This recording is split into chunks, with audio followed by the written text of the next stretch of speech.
እኔ አንድ ሰው እንደዚህ ብሎ ጠየቀኝ፣ በጸጋነሽ በቅድስና ብሎ ጠየቀኝና ምን ማለት ነው ይሄ ደግሞ አልኩት።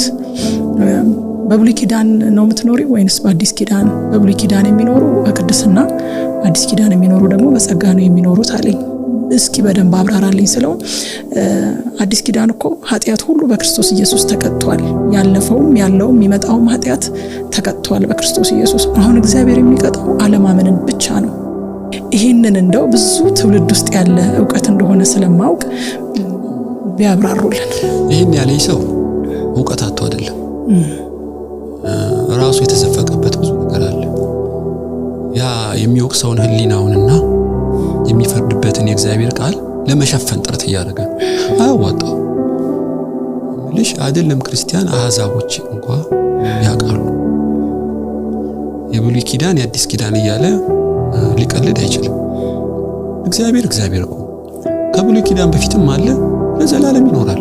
እግዚአብሔር አይለወጥም። በብሉይ ኪዳን ያለው ሕግ በመስዋዕት በመባ በቁርባን እየተከደነ ለክርስቶስ ተጠበቀለት።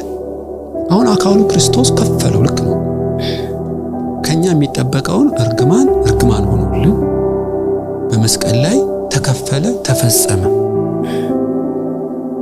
እና ምን ማለት ነው እንግዲህ ያየሽ አሁን ክርስቶስን ስቀበል ከሕግ ፈቶኝ በጸጋ ሕይወት ወንጌል ውስጥ አኖረኝ ማለት ነው። ይሄ ጸጋ እኮ እንደ አሞራ ክንፍ በያት። አሁን አንድ ወፍ ጣራ ላይ ቆመሽ መሬት አትወረውሪያትም። ክንፍ ስላላት ግራቪቲውን ድል ነስታ ትበራለች። እኛ እኮ ጸጋ ማለት እንደ ክንፍ ነው። ኃጢአትና ዓለማዊ ምኞትን ክደሽ የተባረከውን ክርስቶስን በጽድቅ እንድትጠብቂው ጸጋ ተገጠመልሽ። በራሴ አልችልም። ኃጢአትን ድል የሚነሳ ጸጋ በክርስቶስ ተሰጠኝ። ይኸውልሽ ይሄን ጸጋ ማባከን የለብኝም። ጸጋው ኃጢአትን ድል ለመንሳት እንጂ ኃጢአትን ለመስራት አይደለም።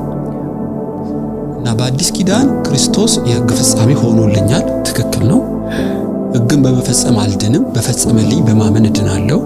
ነገር ግን የክርስቶስ የጽድቅ ፍሬ በእኔ እንዲገኝ ኃጢአትን ድል መንሳት የምችልበት አዲስ ሕይወት ውስጥ ነው የገባሁት። ጥያቄው እኮ ግልጥ ነው። ኃጢአት ስሰራ ለምን ይቀጣኛል? አለመስራት ካልቻልኩ ኃጢአትን